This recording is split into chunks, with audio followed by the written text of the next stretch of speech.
A náci Németország rövid története tele van kellőképp furcsa, bizarr vagy épp elgondolkodtató tényekkel, amiket sajnos rengetegen használnak szenzációhajház, hamis ismeretterjesztő filmek, könyvek kiadására mindenféle forrás megjelölés nélkül, névtelen visszaemlékezőkkel és túlélőkkel. Ebben a videóban viszont olyan érdekességeket hoztam a nácikról, amiben elsőre bele se gondolnánk, hogy ez valóban hozzájuk köthető lenne, vagy hogy mennyire is behálózzák az életünket a mai napig. Tartsatok velem!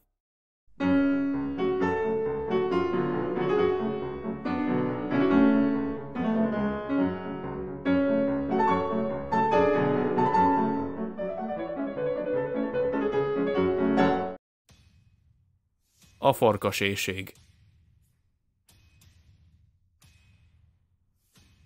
Az SS katonái közt többen voltak, különösen az ott felügyelő német hatóságok élén az észak-afrikai hadművelet alatt, akik a helybelieknél amatőr pornófilmekkel csencseltek. Néhány katonánál előfordult, hogy a felvételeket maguk készítették, vagy a megjátszott aktusnak ők is a szereplői voltak. A legnépszerűbb pornófilmek, amik eljutottak még a tuniszi Bejhez is, az 1940-es években készült Zaxenwald filmek voltak. Gyakori volt, hogy ilyen filmekből rendeztek zárt körű esti vetítéseket. A diszkó.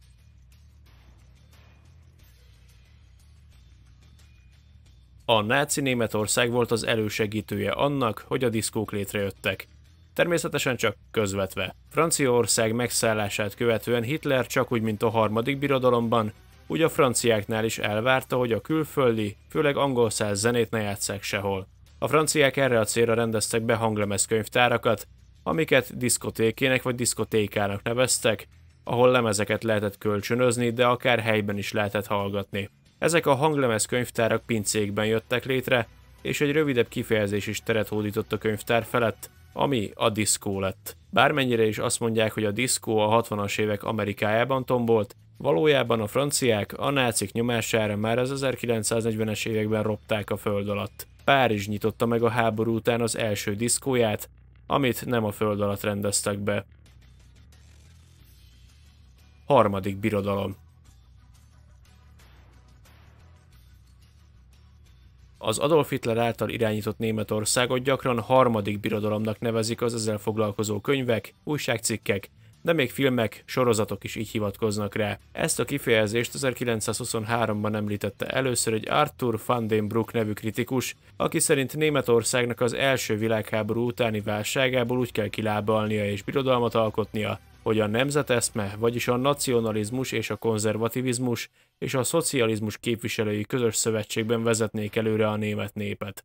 Hitler nagy valószínűséggel politikai karriere kezdetén megismerhette van den Bruck munkásságát, azonban a börtönben megírt Mein Kampf című könyvében nem használja a harmadik birodalom kifejezést.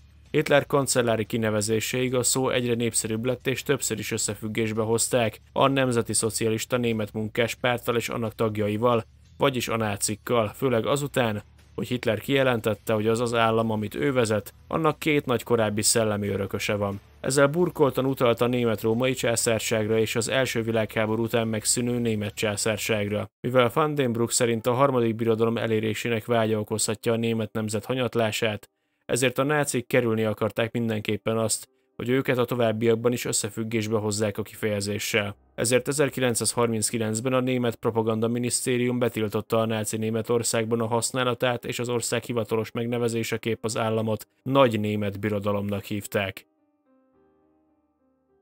A Júdás.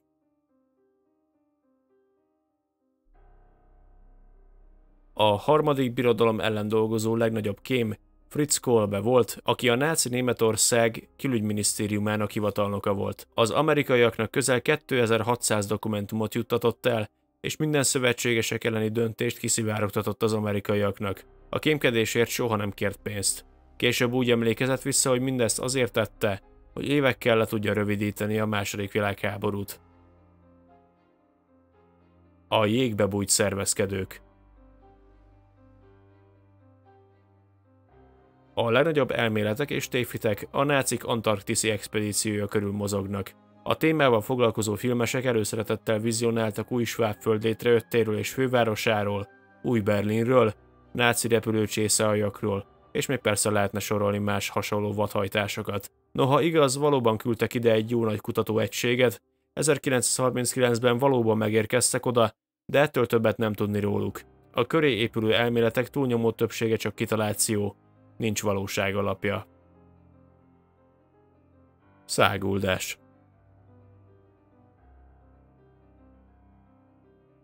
A náci Németországra jellemző volt az autópályaépítés. A közhiedelemmel ellentétben nem Hitleréktől származik az autópálya ötlete, hiszen már a Weimari köztársaság idején létezett a kölni autópálya. A nemzeti szocialisták Hitler 1933-as hatalomátvétel előtt tűzzel vassal tiltakoztak az autópályák ellen, mivel azt az arisztokraták és a zsidó kiváltságának tartották, mivel elsősorban nekik volt autójuk. A hatalomátvételt követően jöttek rá arra, hogy politikai célra fel lehet használni az autópályaépítést. Habár jelentősen csökkentette volna 600 000 fővel a terv szerint az állástalanok körét az építkezés, valójában 120 000 fővel megkezdték az autópályák építését és a népautó, a Volkswagen gyártását. Továbbá az omnibuszok közlekedését is támogatták, mondván mindenkinek biztosítani akarták a szabad közlekedést. 1943-ra hiába csökkent az éves autópálya hosszak átadása, a forgalom nem igen nőtt, így a strádára a kerékpárosoknak is engedélyt adtak.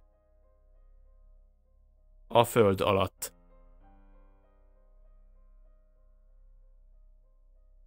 A náci Németország hadiiparát a háború végére föld alatti gyárakba menekítették, aminek a száma közel 935 volt. Egy ilyen létesítményben 2000 dolgozó lakott. A nácik a nagyvárosaik védelme érdekében légvédelmi erőtornyokat építettek, amiket főleg párban helyeztek el. Ezek az épületek gyakorlatilag bevehetetlennek számítottak, flakturmoknak nevezték őket. Germánia.